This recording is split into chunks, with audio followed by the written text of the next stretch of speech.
The metropolis of today, New York City, 1940.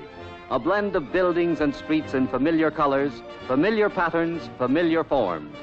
Here are the materials we have used for years, architectural forms to which we are accustomed, life as we know it and live it today. Our camera sweeps the horizon, turning in the direction of a new world that symbolizes man's dreams, prophecies, hopes, and aspirations. In the distance, we see it shining white in the sunlight with its giant trilon and perisphere rising to the sky to silently voice the peaceful projections of mankind. The New York World's Fair of 1940. So vast is this second edition of the world's greatest fair that you and I could spend 2 weeks in just walking through all the exhibits without pausing to examine them in detail. But let us skim the surface for a few moments, feel some of its excitement, color, and human interest, see some of its new marvels revealed for the first time, and examine in some detail one of its most beautiful buildings. Here, literally, is the greatest show on earth, this year bigger and better than ever, and through these gates come visitors from all over the world. Crowds, they're what make a fair a fair, and here on Flushing Meadows is everything a crowd loves: bands, gay flags, picturesque costumes and folk dances, color and movement, and never a dull moment. The 1940 World's Fair is dedicated to the twin ideals of peace and freedom. Probably no figure symbolizes these ideals better than that of George Washington. It wouldn't be a World's Fair without the participation of other countries. Here are the exhibits of many nations displayed in a haven of peace. Visitors may step into these buildings and view foreign art, industry, craftsmanship, and culture, pridefully contrived and beautifully displayed. The United States government, in its own beautiful building, gives an account of its stewardship, and the states have their own displays, dramatizing their attractions, their products, their history, and their progress.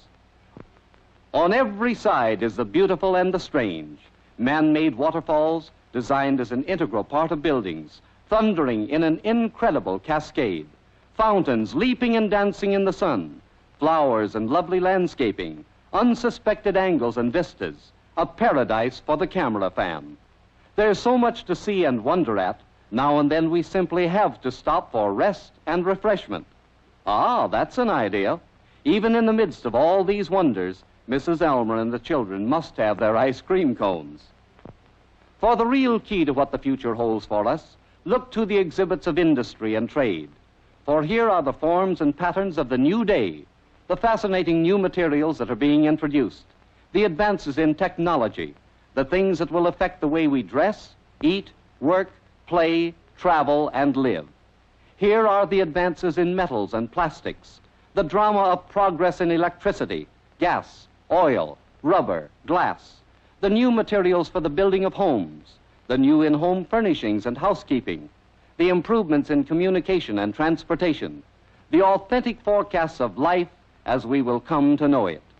In the transportation zone, visitors find one of the most beautiful, certainly one of the most dynamic, and according to attendance records, one of the most popular industrial buildings in the fair, the Ford Exposition Building. Newly designed for 1940, the Ford building, together with its gardens, covers 7 acres. It is strikingly modern in design and full of action. To the left of the front entrance is a huge statue of the mythical god Mercury, symbolizing fleet, effortless travel. The main entrance hall is a symphony in color and a fascinating introduction to what follows. Here is a panorama of the motor car age, starting with the first Ford car, built in 1903, and coming down to the present Ford, Deluxe Ford, Mercury, Lincoln Zephyr, and Lincoln, style leaders for the road of tomorrow. Visitors pause long before Henry Ford's first gasoline engine and marvel at the huge mobile mural by Henry Billings, the first moving mural in the world, symbolizing the dependence of industry upon pure science. From 10 in the morning until 10 at night, the industrial hall is a scene of activity, with crowds thronging around the manufacturing exhibits. And dominating this scene is the central exhibit, the Ford Cycle of Production, a giant turntable 100 feet in diameter weighing 152 tons and floated in 20,000 gallons of water. Here, dramatized by delightful activated models, is the story of how the automobile industry spreads employment back through its suppliers, back to the raw materials, and the millions engaged in their production. 27 typical raw materials are traced through their processing stages to the finished parts of a Ford car. With the cycle of production as a background, other exhibits show actual operations: the casting of molten iron, the growing use of farm products in industry, with a demonstration of soybean processing and the making of plastics, and a dramatic contrasting of handwork and machine work. This exhibit shows that the Ford car, if made by hand, would cost about $17,000, while machinery makes cars at prices people can pay and creates millions of jobs as a result.